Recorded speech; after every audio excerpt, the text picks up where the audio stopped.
Hello everyone, and welcome back to Dollar Tree Tactical.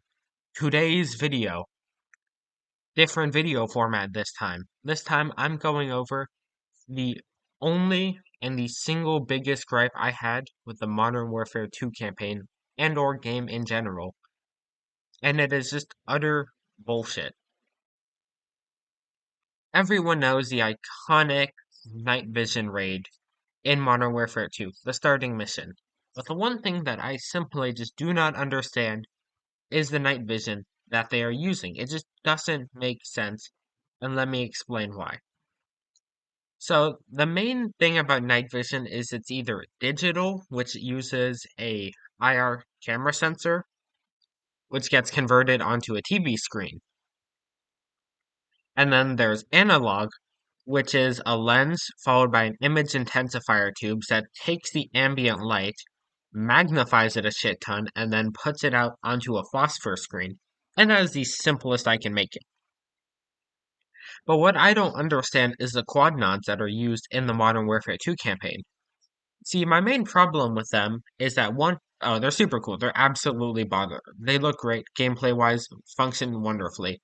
But what I don't understand from what I've seen, from one scene specifically, and I know this is just a gameplay cinematic thing, but it doesn't make sense, and I'll explain why.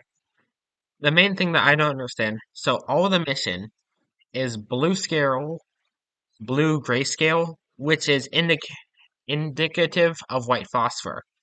But what I simply just do not understand is how when the helicopter in the Modern Warfare cutscene gets shot down, you see the flares as yellow and you see the explosion and as yellow.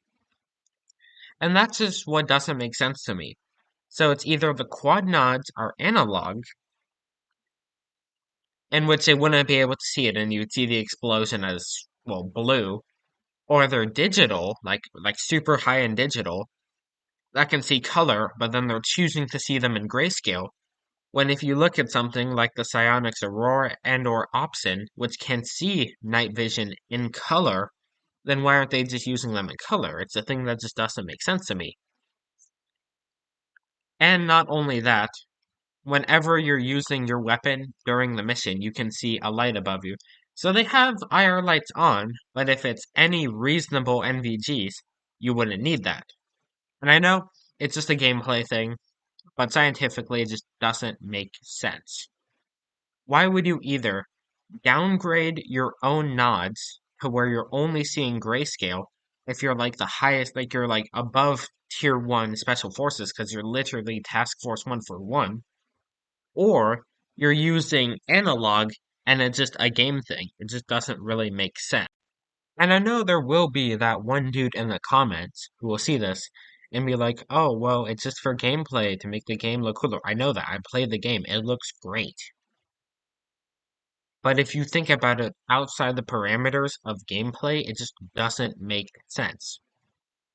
It's just a very interesting choice because they very easily could have made it all just like grayscale, or they could have like introduced it as colored because like just about every Modern Warfare game has a thing. It's like, oh, put on your night vision. And they could have explained it as, hey, these are panoramic colored nods, and that would make so much more sense. Or they could have just kept it in like gray/blue scale and really and just left it there. It's just one of those things that's very, very interesting.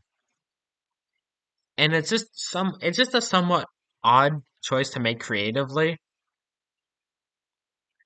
but it's also I will not lie, that shit looks fire. I played it, I enjoyed it. That was a fun level.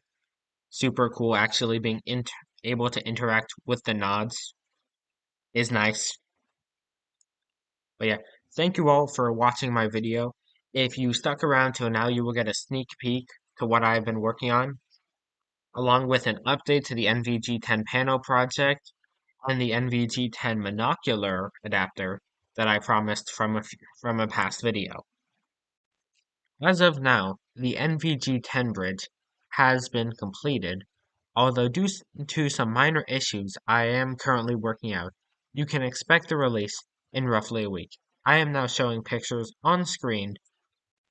Like I just said, the problems I have found with the NVG10 that I've been mostly able to work out, but I'm still not completely comfortable with releasing yet, is that due to the way that the rear lens mechanism works, it's two magnified images, which means even if they sit directly next to each other, your brain will not merge them like with regular night vision. But because of that gap, what I've been able to do for the most part is have the two FOVs sit directly next to each other, but there's still a visible gap. Think of it kind of like a split screen display, where you see one larger image divided in two, but there's still kind of a line break between them, which gets a little trippy. For watching, I'm Dollar Tree Tactical, and tune in next time to see whatever crazy bullshit I can come up with. As of now, the NVG10 monocular adapter will be released once we hit 100 subscribers.